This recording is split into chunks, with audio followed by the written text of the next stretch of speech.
seguimos ofreciendo la palabra para comentarios o preguntas. Patricia. Gracias. Bueno, la pregunta mía es para Marta Batis. Bueno, yo tuve conocimiento que ella ganó un premio de Miguel de Unamuno en Salamanca, eso creo que en el año, no me corrige si me equivoco, en el año 1996. A mí me llamó mucho la atención porque fue como la primera vez que una mujer, ¿no es cierto?, tan joven se hubiera ganado este premio. Y yo quisiera ese cuento, ¿no es cierto?, del cual ella ganó entre 1708, no me acuerdo cuántos concursantes. A mí me interesa muchísimo saber ese cuento que ganó, ese cuento que para mí, pues obviamente, o sea, ¿en qué la motiva a ella comparativamente con el relato que nos dio en la obra actual? Hoy, bueno, eso es casi de otra vida ese cuento. Se llama La primera taza de café. Sí fui la primera mexicana en ganar ese premio en España, entonces fue como importante en ese momento. Es un cuento de una mujer oprimida por el marido, obviamente con violencia doméstica y con todas estas cosas que me han interesado desde siempre. Tiene su dosis de humor negro, por supuesto, que es el que más me gusta. Y es diferente. Yo creo que para mí los cuentos dependen mucho del personaje del que estoy hablando. Ahora, por ejemplo, me parece problemático este personaje si lo analizo pensando en las tendencias que hay ahora de la no apropiación de identidades y de historias ajenas. Pues mi personaje se llama Greta y es una mujer indígena, ¿no? Entonces ya de repente lo pienso y digo, a lo mejor si ese cuento lo hubiera escrito ahorita ya no hubiera quedado ganador en el concurso, sino que me hubieran demandado, ¿no? No se sabe. Es un cuento que a mí me gusta porque es una mujer fuerte y a mí, en general, en mis historias, las mujeres son las que terminan siendo las más fuertes, ¿no? Porque creo que en la vida real somos, de hecho, las más fuertes. Con respecto al cuento Ámbar, bueno, la primera taza de café es un cuento más largo, es un cuento que ha tenido muchas reimpresiones que me han antologado en varios lugares. No sé, pues, creo que es un cuento bonito todavía. Ahora, tantísimos años después de que lo escribí, creo que sigue siendo una historia divertida, no sé, entretenida para leer.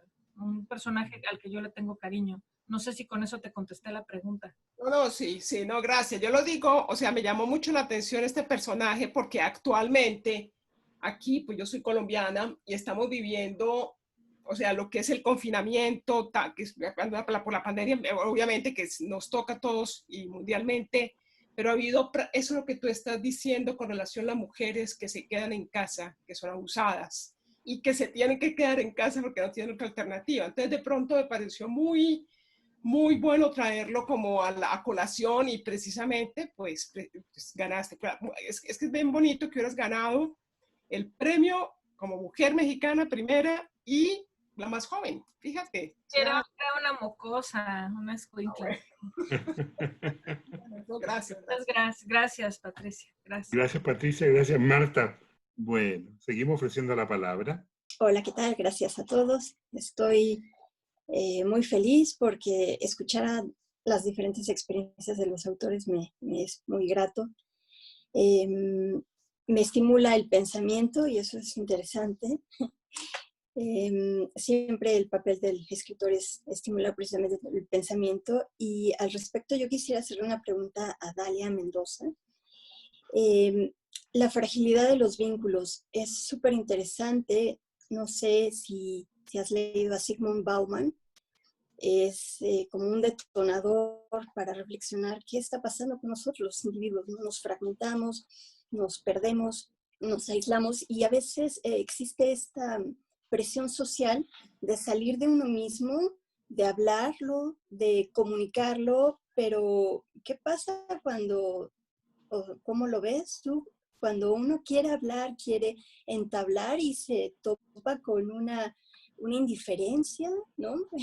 O una incapacidad también de saber escuchar, de saber ayudar al que lo necesita. No sé si puedas comentar algo al respecto, ¿cómo lo ves tú? Exactamente, por eso precisamente viene al punto recordar a algunos de los escritores que me han impresionado. Por ejemplo, Dostoyevsky, ¿sí? La forma en que maneja todo el interior de sus personajes es desgarrante, o sea, demuestra exactamente lo que tú dices, la fragilidad del ser humano y todos los lados débiles que puede tener el ser humano y que pueden ser aprovechados, ¿sí? Por un lado está Dostoyevsky, he tenido mi preferencia por muchos escritores rusos, poetas como Ana Akhmatova, como Tsvetaeva, pero bueno, Nicanor Parra también es un poeta que me ha conmovido, me ha conmovido su creatividad, la forma de su rebeldía, su ironía y contradicciones en un contracontexto literario muy, muy productivo. Otro autor es Julio Cortázar, ¿sí? Otro podría ser Alejandro Carpentier, César Vallejo en poesía, en fin. Creo que este aspecto del individuo, de su interior, de su sentir, es lo que más me atrae en cualquier forma. No sé si te respondí. Muy interesante. Dan mención de autores muy influyentes en nuestra literatura. Bueno, seguimos ofreciendo la palabra. Yo tengo una pregunta para Marta. Me encantaría que me contara si es que el género o subgénero del microcuento es algo que tú cultivas, ¿no? O que no fue un accidente mandar un mini relato a esta antología. Sí, la verdad sí, no un accidente, fue No, un acto de voluntad, por supuesto. porque quería ser parte del grupo, porque quería participar y bueno, había un margen así chiquititito para poner la historia, entonces pues ahí había que meterse en ese número de palabras, pero no, yo encuentro que los microrelatos, para mí en particular, son muy, muy difíciles. Tampoco se me ha dado la narrativa de largo aliento como Alma, ¿no? Que hace unas novelas buenísimas. Yo soy su fan, leí de Las Sombras, me encantó.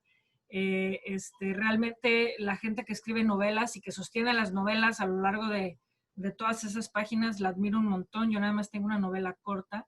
Yo, en donde me siento a gusto en mi casa y muy cómoda es en el cuento. En cualquier cosa que llegue hasta 15 páginas y ahí meto toda la sangre, la pasión, el todo ahí, pero en algo más chiquito digo, no es que sea imposible, ¿no? Digo, para este libro lo hice, no sé si con tanta eficacia como de repente siento que encuentro en un espacio un poco más amplio, pero yo creo que el microrrelato ahora empieza a ser muy importante como género, como subgénero, porque la atención de la gente se ha visto tan disminuida, la gente ya no se puede concentrar, o le están acostumbrados a leer en el celular lo que les tome 2 minutos, estamos condenados, somos la generación de los 2 minutos ahorita, ¿no? Como los que van a los concursos estos de America's Got Talent y La Voz y todos esos, y ya les quieren dar contratos millonarios porque cantaron una cancioncita sin desafinar, ¿no? Entonces,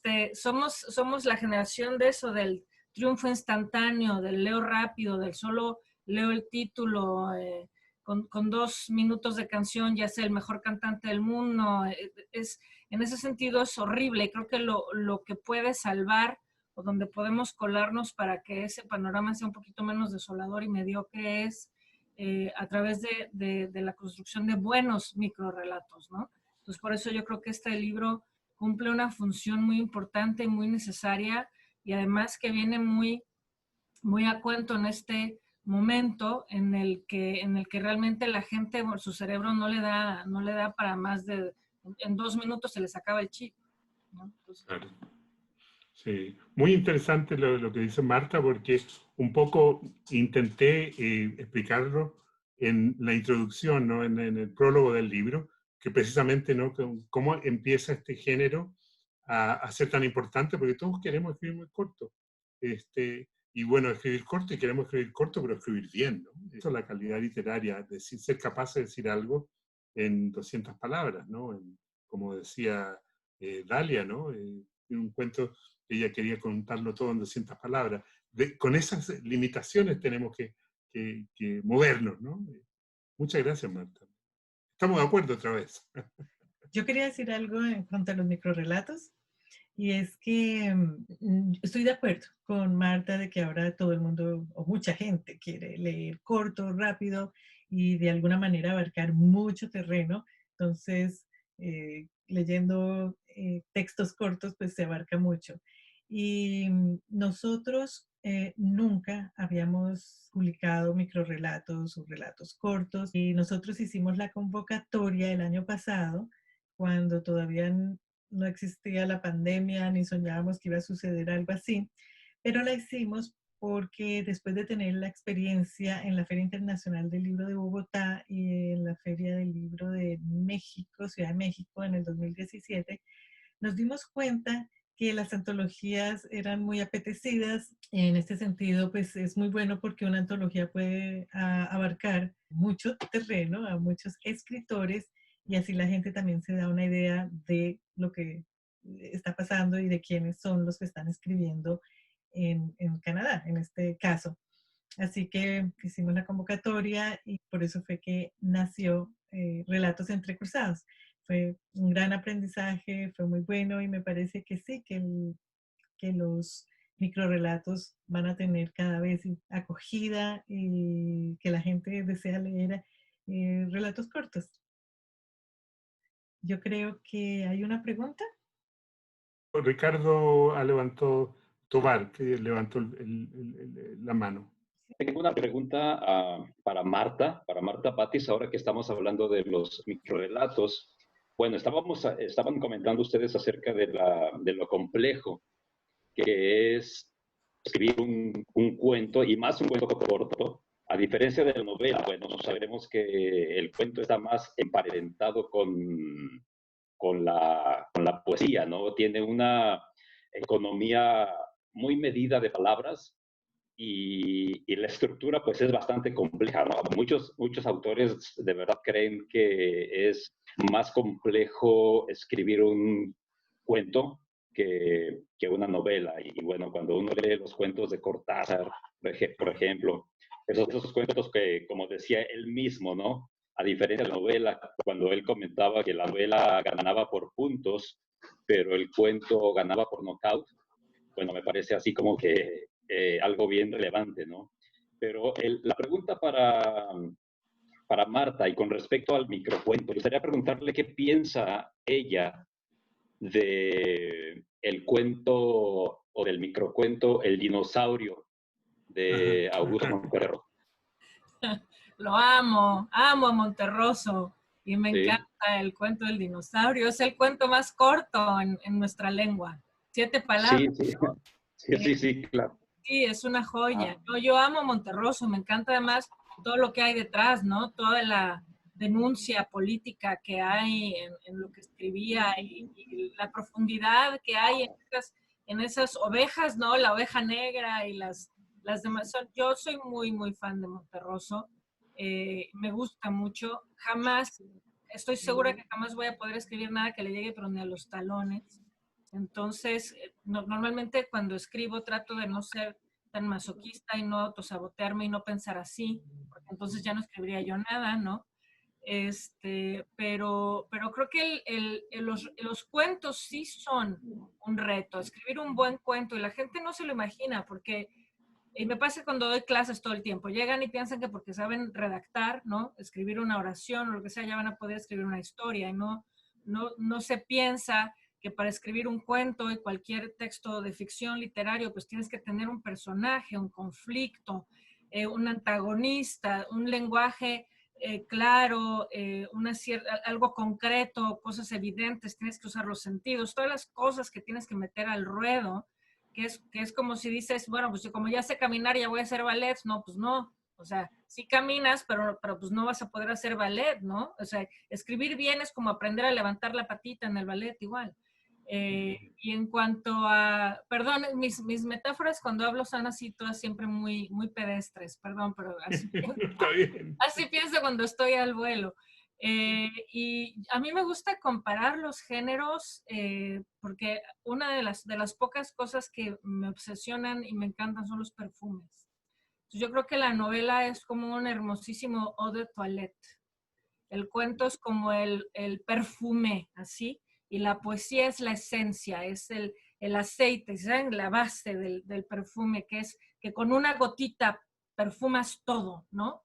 Entonces, yo creo que hasta para eso hay que saber, cuando haces poesía, cuántas gotitas de esencia vas a usar, y cuando vas a hacer un perfume, de qué tamaño tiene que ser el frasco en el que va a caber ese aroma que vas a encerrar ahí. Y bueno, obviamente cuando vas a hacer novela, pues hasta puede ser agua de colonia Sambor, ¿no? Así grande. Entonces, pero cada una tiene su espacio, cada una tiene su nivel de intensidad, y además son para diferentes gustos, ¿no? Así no toda la gente le gusta el mismo perfume, no toda la gente le gusta el mismo tipo de literatura, ¿no? Entonces, pues nada, esa es mi pedestre aportación a la pregunta. Gracias, Marta, y gracias, Ricardo. Muy buena pregunta. Bueno.